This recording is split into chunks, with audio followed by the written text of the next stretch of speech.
He punched in our numbers and fired us off a text. It was amazing. Nick joked about it from the stage. When people say, "Give me a high five," I respond, "How about a low 2?"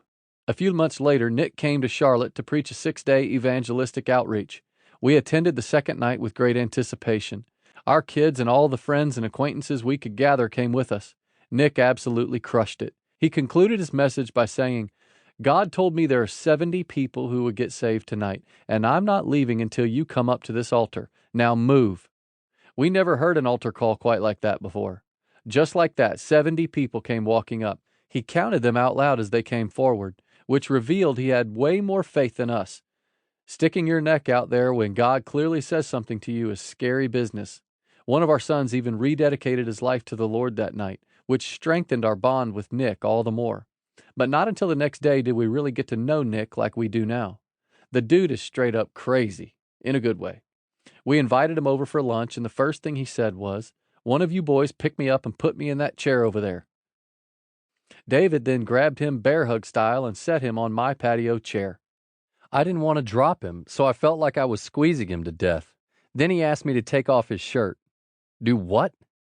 "I'm from California, bro, and when it's hot, I lose the shirt." So I obliged, and when I did, I was blown away with how fit this guy was. I mean, he's so hardcore, he even pays attention to his diet. After the shirt came off, away we went, talking about everything under the sun.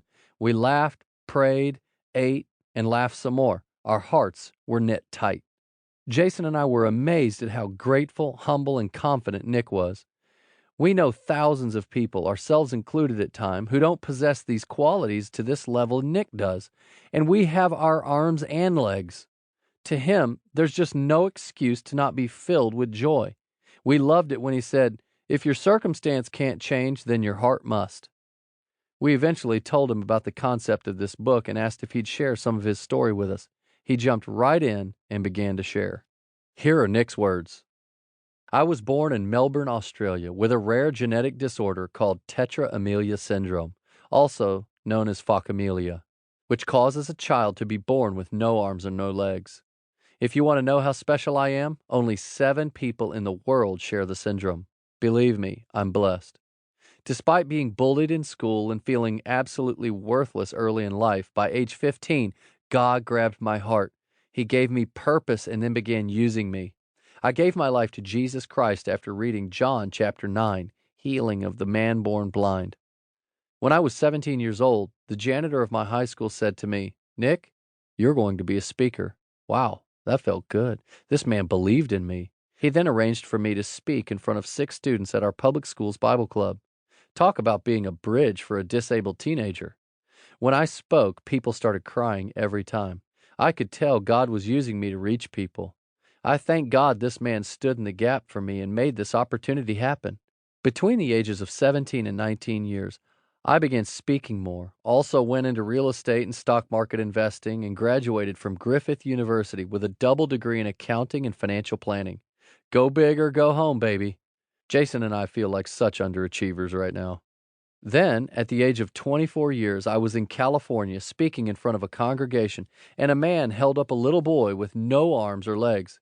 He was 19-month-old Daniel Martinez. I was blown away. He was just like me. So I called for him to be brought up on stage, and I looked at him and had flashbacks of all the times when I was bullied and teased in elementary school to the point of attempting suicide at age 10. I realized, wow, man, if I went through all this just to help this kid, it's all been worth it. I could help him know God has a plan for him, that his disability is a blessing, not a burden, and he too could be the hands and feet of Jesus. A few years later, when Daniel was getting teased in elementary school, his parents asked if I would go to his school and speak. Of course I will. I did a 15-minute speech about loving yourself and loving everyone, and all of a sudden, he became the coolest kid in the school. All worth it. To this day, I've gone from school cafeterias and small churches to speaking in front of 10 governments, 18 presidents, and millions of people.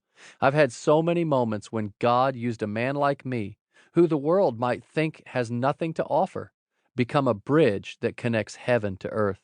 But it hasn't always been easy. I've discovered that to be a bridge God can use, as the Benham brothers discuss in this book, you'll have to stare fear in the face and refuse to back down.